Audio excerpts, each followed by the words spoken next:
David Koch, Yes, Brother Charles. how can we get richer? I've been wondering the same thing. Our family's billions should really be trillions. We have to get rid of democracy. How? Well, let's get them to start a war. How about 2 wars? Without funding them. And then let's get them to cut our taxes too. And then, once everybody's good and angry, let's blame the unions. Because nobody likes unions anyway. And they're so easy to blame for everything. And without them, the Democrats have got nothing. And we can do anything we want. And then we'll finally be in power. Forever. With trillions and trillions of dollars. Daddy will finally be proud. What's important now is talk about a much larger issue, and that is the Koch brothers. That they are the issue of the day. And we are pleased as punch, as Hubert Humphrey used to say, to be joined now in the Jab Room by Robert Greenwald. He's the founder and president of Brave New Films. He's a friend of the show, and he is somebody that David and I admire so much that, in fact, David even appeared in one of his movies. Anyway, Robert, welcome back to Left Jab.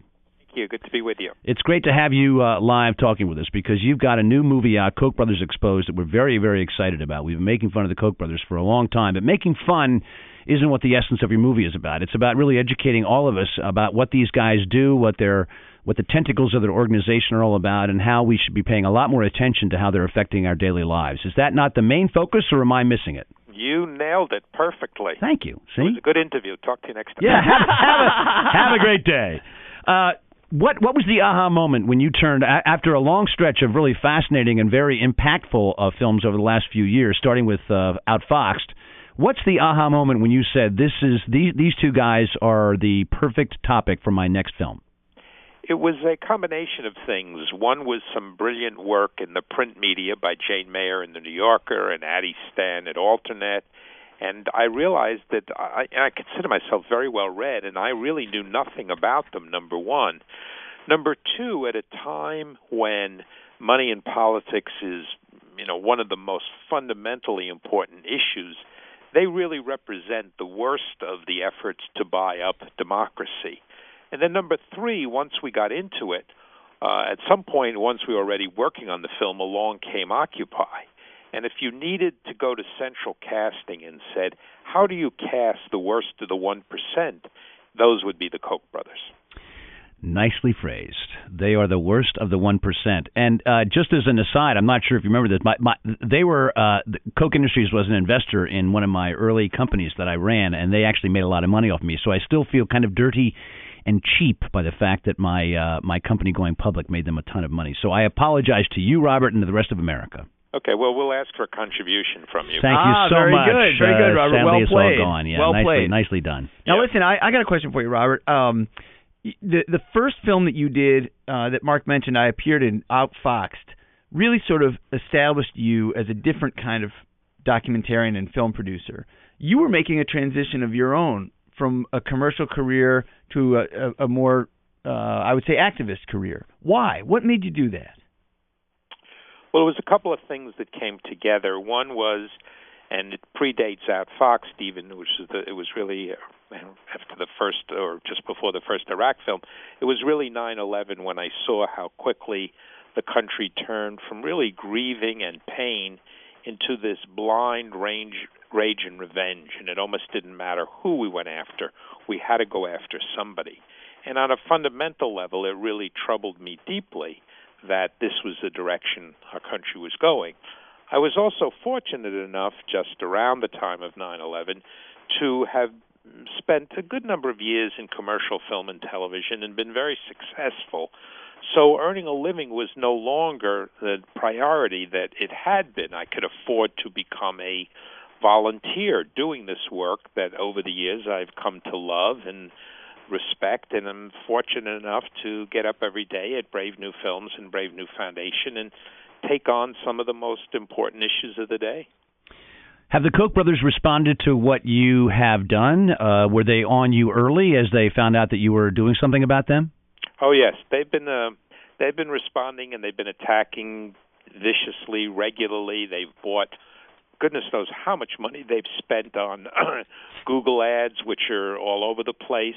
And what they've done is when I've made, particularly on television appearances, I'll go on TV and I'll come off, and then a half hour later, there'll be tweets. If you follow me on Twitter, you'll see some of what goes on with their tweets attacking me and the appearances. They've even taken a video appearance I did and tried to re-edit it. Fortunately, their video skills are not very good.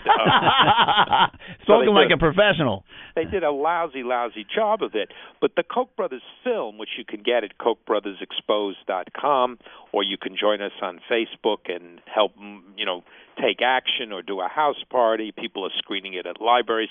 Really has a year's worth of investigative work. And what we try to do in the film is, what you said in the beginning, but do it with personal stories where we show that ideology has consequences. So we see people who are suffering and paying a price because of the Koch's financing ALEC who are doing voter suppression. Or we see a small town where they are literally playing a significant role in resegregating what's a wonderful public school system. Or most devastatingly, a small town where residents are getting cancer and they say on camera, David Koch is killing me. Wow. Yeah. Oh, my gosh. Now, these guys were the beneficiaries of the largesse and business success of their father, who was a John Bircher. Is that not a fair summary of their background? That is a very fair summary. And were they, all, as far as you know from the early parts of their lives, were they always this right-wing and biased in their behavior? Well, the only thing we know, we try to stick to the public record, and the public record indicates, yes, that Daddy, who was a John Bircher, who ironically went abroad and made money with Stalin and then came back here, had a significant influence on them, and they have been, for many, many years, quite passionate and committed to the conservative cause and their ideology. But as much as I disagree with them on every single issue, where they're very smart is how they strategize and fund. And David Koch had a wonderful quote, which I think is very important. He said, he learned a long time ago that actors are like politicians. And what the actors and the politicians do is they read from a script. And what David Koch wants to do is write that script. Mm-hmm. And that's a beautiful, simple description of why he's created an echo chamber.